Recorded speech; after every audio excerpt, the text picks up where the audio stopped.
রংপুরে নতুন radar Doppler চালু হওয়ার আবহাওয়ার তথ্য মানুষের কাছে নিমিষে পৌঁছে যাবে। ফলে রংপুর সহ গোটা উত্তরাঞ্চলের কৃষি অর্থনীতিতে বৈপ্লবিক পরিবর্তন আসবে বলে মনে করছেন সংশ্লিষ্টরা।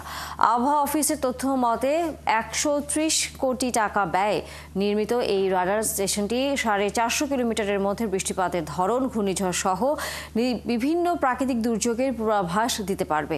শাহবাজিদ আহমেদের প্রতিবেদন।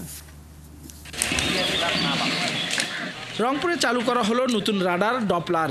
এটি উদ্বোধন হওয়ার মধ্য দিয়ে এলাকার মানুষ আগাম আবহাওয়ার তথ্য জানার নতুন দিগন্তে প্রবেশ করল। কালার এক্সপার্ট, জর্জ স্যাপ এবং মাইল্ড অন হ্যান্ডস টেকনোলজি সমৃদ্ধ অরিক্স ক্রিস্টাল ওয়াশ আপনার লন্ড্রি এক্সপার্ট। নতুন এই রাডার প্রাকৃতিক দুর্যোগের কয়েক ঘন্টা আগে তথ্য দিতে পারবে। এতে করে আগের যে কোনো সময়ের চেয়ে আগাম প্রস্তুতি গ্রহণের সুযোগ থাকায় ক্ষয়ক্ষতির পরিমাণ কমবে। রাডারকে ইনস্টলেশন করেছি এবং আজকে থেকে আমরা এটার পূর্ণাঙ্গভাবে আমরা তথ্য আমাদের ফোরকাস্টিং এবং গবেষণামূলক কাজে আমরা এটা ব্যবহার করতে পারবো এবং আশা করি এর মাধ্যমে আমাদের পূর্বাভাস ব্যবস্থা আরও উন্নত হবে। জাপান সরকারের সহযোগিতায় দাতা সংস্থা জাইকার প্রায় 150 কোটি টাকা অর্থায়নে এই রাডার স্টেশনটি স্থাপন করা হয়। ঠান্ডার সময় ইন উইন্টার সিজনে ফগ আসে, তাই কিনা? এই ফগের সময় দেখবেন ক্রপস যেমন ডিস্ট্রয়েড হয়ে যায়, ঠিক তেমনই রাস্তাঘাটে অনেক অ্যাক্সিডেন্টও হয় কিনা? ঠিক তেমনই দেখবেন যে মানুষ কিন্তু অনেক বেশি বার্ন হয়ে যায় আগুন পথে গিয়ে। সো আমাদের ফোরকাস্টটাকে কাজে লেগে যে আগামীকাল ফগ আছে, সো যারা পেশার বাইক, যারা ড্রাইভার আছে তারা কিন্তু অ্যাওয়ার হয়ে যাবে যে we have to drive our vehicle very carefully.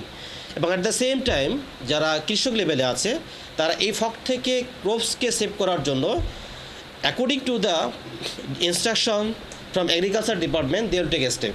So তাদের ক্রপসটা কিন্তু সেভ আছে। এভাবে কি হবে, আপনার প্রোডাকশনটা কস্টটা কিন্তু অনেক কমে আসবে। রাডারটির মাধ্যমে ঘূর্ণিঝড়, মেঘের গতিবিধি, বৃষ্টিপাত, তাপমাত্রা, বজ্রপাত সহ আবহাওয়ার আগাম নানা তথ্য দেয়া সম্ভব হবে বলে জানায় স্টেশনটির প্রধান কারিগরি কর্মকর্তা। এতে আগাম পূর্বাভাসে ক্ষয়ক্ষতি ও প্রাণহানি কমবে বলেও জানান তিনি। This radar can observe the wind speed, wind direction and rainfall. So that's why I'm sure BMD can make the early warning to the people of the Rangpur, even not only Rangpur people but also all of the Bangladesh nation. দেশ স্বাধীনের 6 বছর পর রংপুর নগরীর college রোডে চারতলা মোড় এলাকায় আবহাওয়া অধিদপ্তরের অধীনে রাডার ও ভূকম্পন পর্যবেক্ষণাগার স্থাপন হয়। এরপর জাপান সরকারের সহযোগিতায় 1999 সালে 100 কোটি টাকা ব্যয়ে রাডার স্থাপন করা হয়। কিন্তু রাডারটি 2012 সাল থেকে পুরোপুরি বন্ধ হয়ে যায়।